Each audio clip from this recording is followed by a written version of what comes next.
Here I have Moto X4 and let me show you how to enter Fastboot and the Flash mode on the following device. So first of all, let's start by pressing the power key right here. Let's choose power off and wait a couple of seconds until your device will be completely switched off. Afterwards, you need to use the following combination of keys: power key and volume down.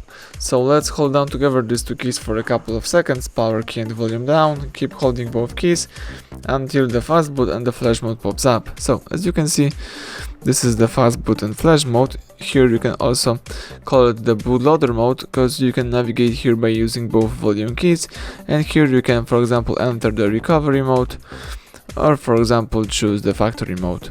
Here also you can quit this mode by choosing the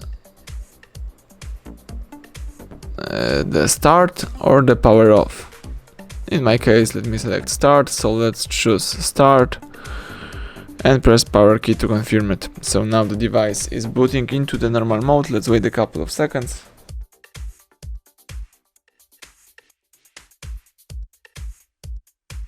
That's it, now you can use your device. Thank you for watching, please subscribe our channel and leave thumbs up under the video.